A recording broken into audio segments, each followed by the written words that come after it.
So let's shift gears a little bit into retention. You mentioned Remax University and the programs you have in there, the Take Flight program, I think you said. So can you talk a little bit about how you're helping brokers to deal with this challenge of long-term retention? What else is available in there? Yeah, I think just coaching in general. Obviously, I'm very passionate about personal and professional development. That is where I have spent a good portion of my career, but just as equally passionate about this industry. And you can be phenomenally successful as an independent entrepreneur or as a broker owner, as long as all the tools and the value proposition exists and is there. Our job at Remax University is to help make the job of the broker owner easier so that they don't have to recreate the wheel. That we can provide best practices, and both Gary and Keith are featured in endless, many pieces of content on Remax University, which is sharing of best practices of the best of the best.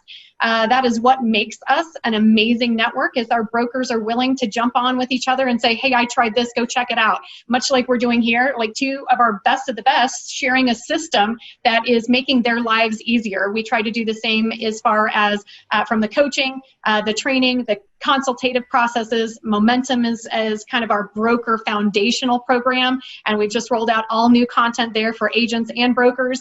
The Take Flight and other additional learning track content is there, all the best practices and quick hits. But I would say, we also bring to the forefront some of the best coaches in the industry to have easy access to both our brokers and agents. So our job is just to help make it seamless, as efficient as possible, and to bring the best of the best to the best of the best. So I want to add to that too, because something else that Remax does really well is they connect people together. So like they connect brokers together that that might need certain things. For instance, like Gary and I got connected through Remax and through this conference a couple of years ago, and we share best practices and things back and forth.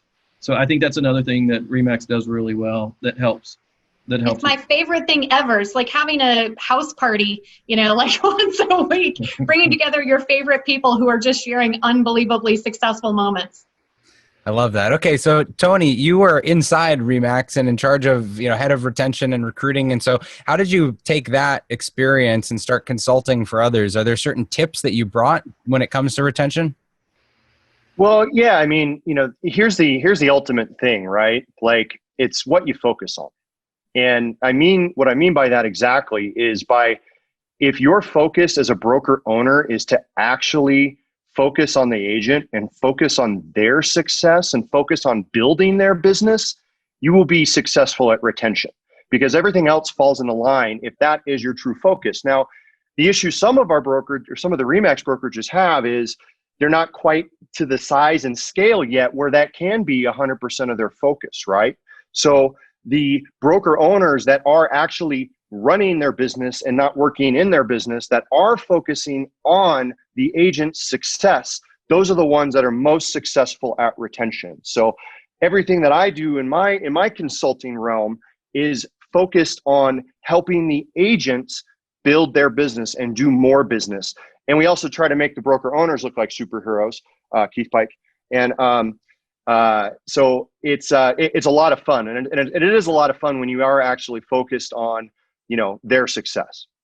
Well, the retention's both ways, right? You've got the systematic approach to certain things, but you still want the experience for the agent to feel very individualized, very specialized, so that they are getting, feeling special from get-go, from day one. And that way you can start to build in the more individual attention. But there are some very specifics on the onboarding.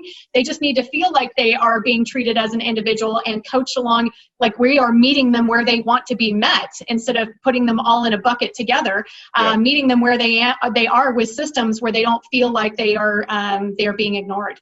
Yeah, I come back to that word unique value proposition, unique onboarding, unique recruiting, unique retention. I mean, you're talking to unique people, right? So treat them that way.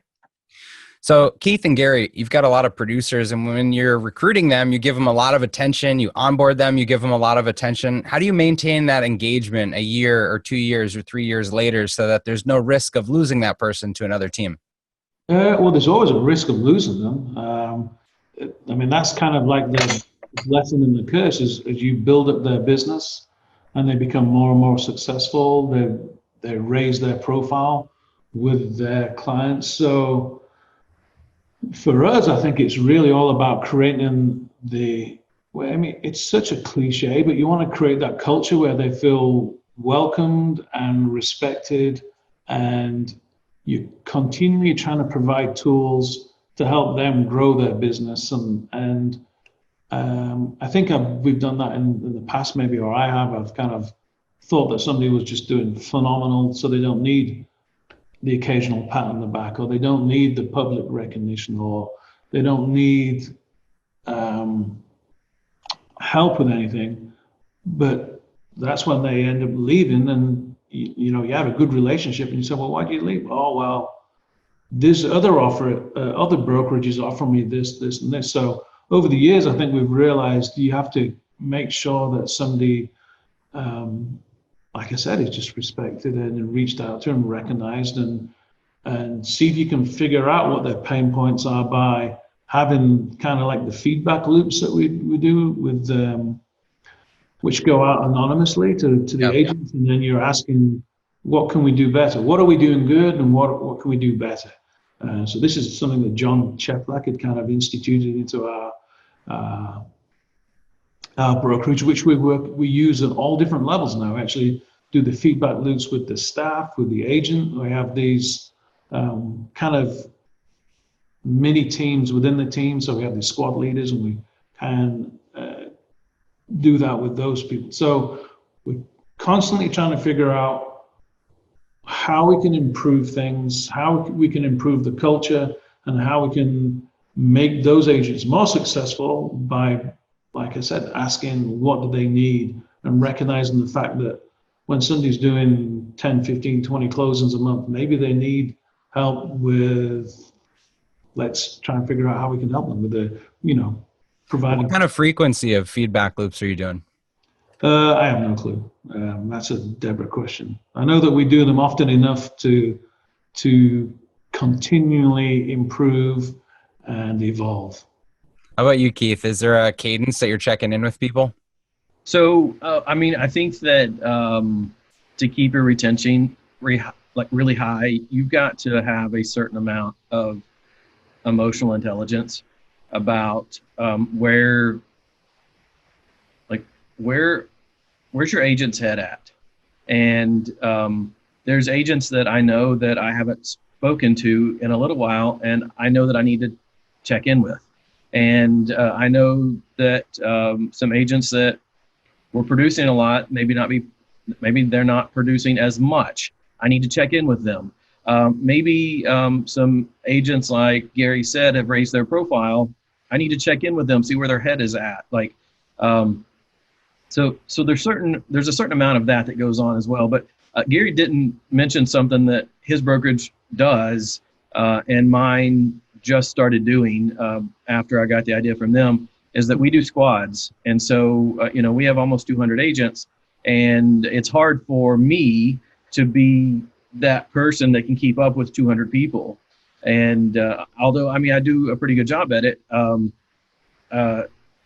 so we've broken those squads down into much smaller groups with squad leaders, and those squad leaders help with that feedback loop of like what is happening, really boots on the ground. Like, what are they struggling with? What do they need training on? It helps them bring some socialization in, so they're going to lunch together and having drinks together and that kind of thing. And it's building that culture that is keeping everyone attached to the brokerage, as opposed to another brokerage coming in and flattering them with attention, and they're getting zero attention from your brokerage. Yeah, the squads work in a number of ways in terms of, you want to be able to figure out, is there somebody that's not doing well? And by the time it gets to like us, maybe it's too far gone. Yep. So this way you can kind of figure out, does somebody need some help? And then help, because it usually revolves around communication. There's usually some communication problem somewhere, so you can rectify that so that problem doesn't grow. But also you can see who needs to be recognized. So a lot of times maybe something's, and it doesn't have to be real estate related. They can be out helping in the community, helping with with, I don't know, children's hospitals, things like that. So we get the chance to be able to know what's going on, so then we can recognize them. It's the squads work in all sorts of different ways, and like I said, it helps with the culture. You have those little teams, then you can make those teams, the squads, actually competitive. You can have call nights and see who's doing the most calls. You know, it's a good way of creating that. It's that buzzword again, culture. Yeah. So over time, is there anything that changes with your high performers where you're incenting them in other ways or adding certain things? Because you mentioned that they may get an offer somewhere else that's going to give them this, this, and this. So do you have to rethink how you're taking care of your people over time?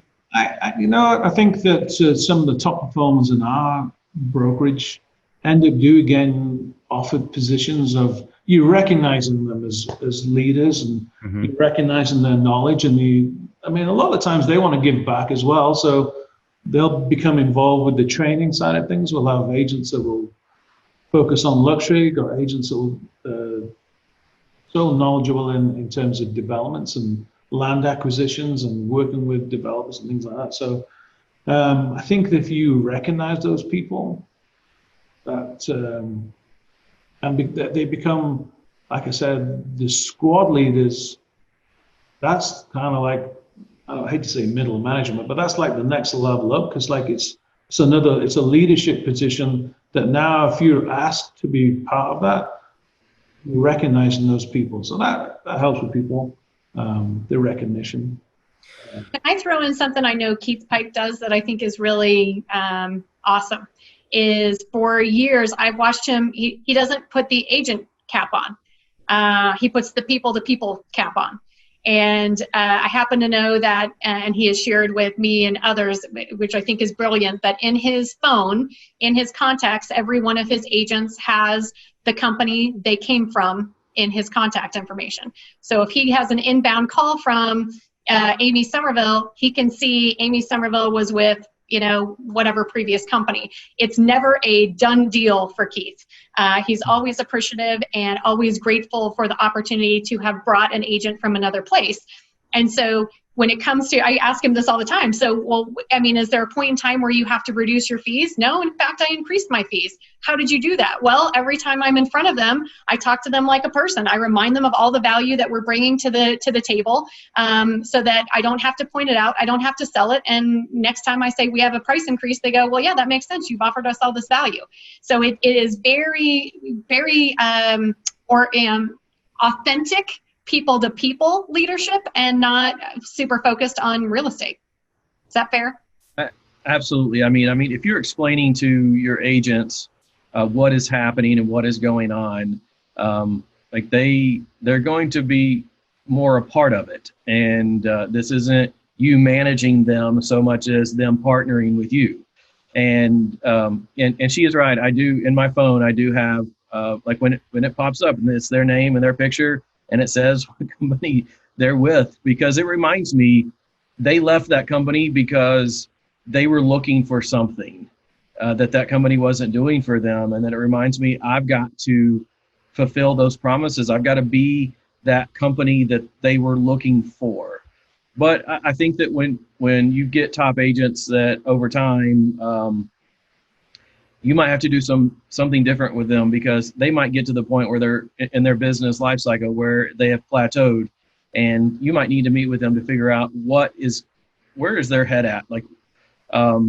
Before another company reaches out and puts the idea in their head, hey, do you want to start a team? I need to be doing that. Hey, do you need a transaction coordinator?